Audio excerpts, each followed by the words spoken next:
नमस्कार। जिस तरह से पूरे देश में इस वक्त सास दामाद, समधी समधन, नीला ड्रम, कुकर, सूटकेस जैसी घटनाएं सोशल मीडिया के जरिए सुर्खियों में बनी हुई हैं, तो जब कोई हवा चलती है पूरे देश में तो उससे न कोई गांव अछूता रहता है न कोई कस्बा। आज जिस कहानी के साथ आपकी खिदमत में हाजिर हुआ हूं वो जायज जनपद अमेठी की है। मामला है 22 अप्रैल की रात का, जब एक पति पत्नी अपने 2 बच्चों के साथ सुखपूर्वक एक मोहल्ले में निवास कर रहे थे।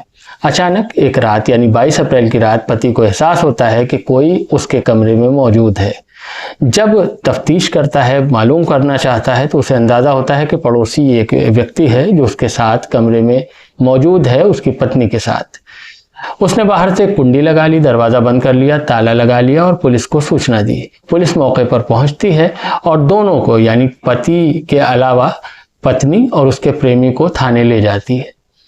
पुलिस से जानकारी करने पर पुलिस ने बताया कि दोनों पक्ष नहीं चाहते कि मामला हाईलाइट हो, दोनों पक्ष नहीं चाहते कि किसी तरह की लिखित शिकायत या एफआईआर दर्ज की जाए। बाहर समझौता करने के इच्छुक हैं तो हमने उन्हें बाहर भेज दिया है। बाहर निकलकर जानकारी करने पर यह पता चला कि पति अब नहीं चाहता कि उस महिला के साथ रहे, लिहाजा नए पति के साथ महिला को वो भेजना चाहता है कि ये उन्हीं के साथ रहे जिस व्यक्ति से इनका प्रेम संबंध है। 2 बच्चे पहले से मौजूद हैं, पति के पास उन दोनों बच्चों की कस्टडी है और वो महिला जिसका मायका रायबरेली जनपद में है, वो अपने ससुराल में, जहाँ ये घटना घटित हुई ससुराल है उसका जायज जनपद अमेठी में, यहाँ से ये तय हुआ है दोनों पक्षों के बीच कि वो अपने प्रेमी के साथ रुखसत हो जाए। इस समय जो ताज़ा समाचार है वो अपने प्रेमी के साथ चली गई है।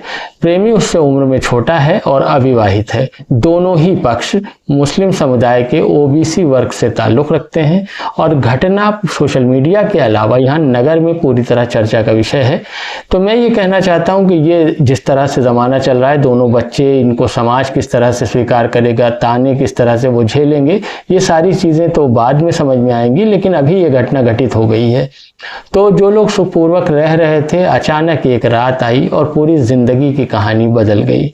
समाज अपने निम्नतम स्तर की तरफ बढ़ रहा है। देश में इस तरह की घटनाएं रोज़ बरोज़ सामने आ रही हैं। ऐसे में आप क्या सोचते हैं, हमें कमेंट करके ज़रूर बताएं। हमने किसी का नाम नहीं लिया है क्योंकि उनकी प्राइवेसी भी बरकरार रहनी चाहिए और ऑफिशियली कोई रिपोर्ट भी दर्ज नहीं की गई है, लेकिन पुलिस ने पूरा मामला बताया है और नगर में ऐसे भी चर्चा का विषय है। तो आप तक भी ये खबर पहुँचा रहा हूँ कि जायज जनपद अमेठी भी इस तरह की घटनाओं से अछूता नहीं है। जायसी पत्रिका को देखने के लिए बहुत शुक्रिया।